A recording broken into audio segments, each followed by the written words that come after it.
This is a short discussion about the therapeutic window or window of tolerance.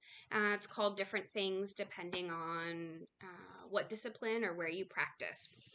So, I want to talk about this because it's a really important part of being ready to learn. And ready to learn is that sort of HRE, happy, relaxed, engaged, or HCE, happy, content, engaged. Whatever language you're using to describe the state that your learner is in that lets you know that they are ready and able to engage in a learning task. And this is important because biologically, if we are not in that regulated state within this window, we cannot learn. We simply can't. The neurobiology is such that our body is focused on other priorities like staying upright and engaged, or upright with oxygen to our extremities, postural stability, safety, right? These trump learning. If you think about Maslow's hierarchy of needs, right? These basic needs of safety, security, temperature, all have to be met in order for us to learn other things. So I wanted to sort of share this visual that comes from, I always want to give credit where it's due.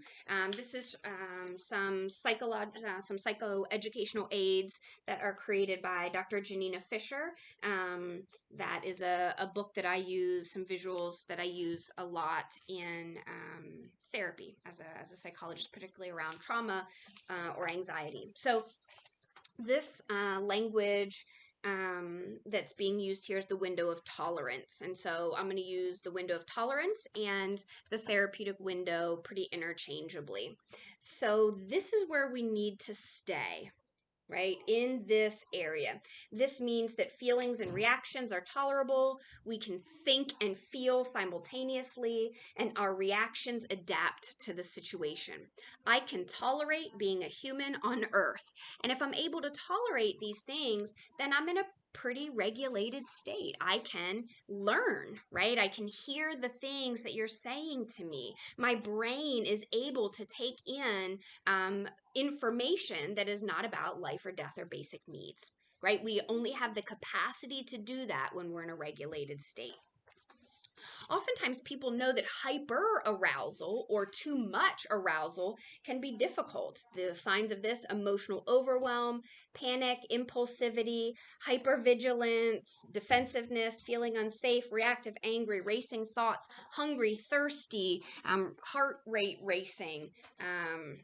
All of these are biological indicators, and you might be thinking, oh, Dr. Becca, some of this is mentalistic language. Okay, so we can move it into biological observation. So racing heart rate, shallow, quick breathing, shoulders are often up, hands might be clenched or doing things, jaws might be clenched, eyes might be different. So if that language doesn't land for you, I really encourage you to look at the observable behaviors that let you know that somebody might be in that state of hyperarousal. At that time, it's like I'm on a Stairmaster, scared on a Stairmaster. It's not the time to teach me statistics, German, or organic chemistry. I'm just trying to stay upright and oriented. I'm probably not even listening to you, right? So this is not the time to teach. This is why we talk about when a child is upset, it's not the time to teach. When a person is in a panic attack, it's not the time to teach. It is the time to hang tight.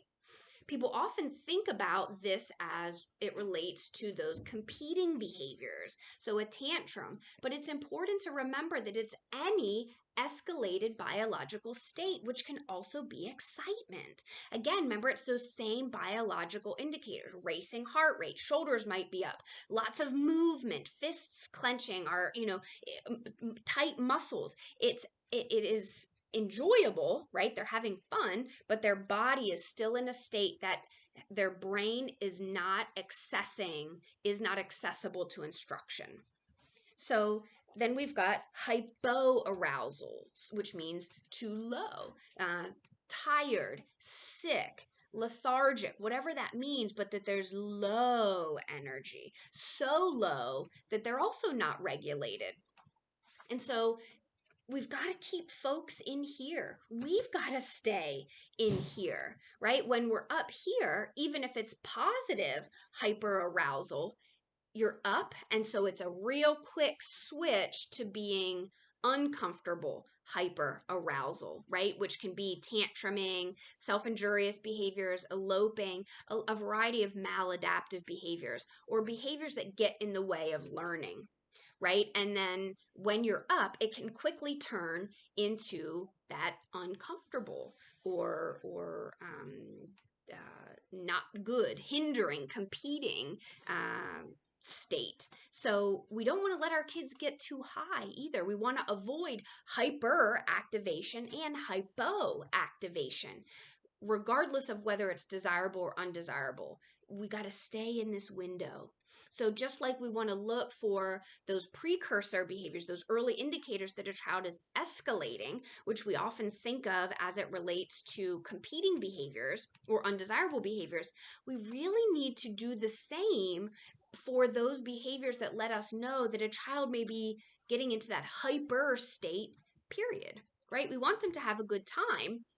And for our little learners, we need to be aware that they may not know what that window, that therapeutic window, that functioning level that we hope for them to spend most of their time at when they're learning is. So we need to look for those behavioral indicators that they're getting too up, whatever up is, whether it's desirable or undesirable. It is always undesirable if it's too high above that therapeutic window, because then it's hard to bring them back down here. So if during a break they go up above it a little bit, great, because I can help them come back down. But if they go shooting way up, man, that's hard to bring them the whole way back down. And as the adult guiding their learning, in addition to teaching content, learning also includes learning how to identify what that comfortable state is for them. Again, this is a short discussion about the window of tolerance or therapeutic window, and I hope it's helpful.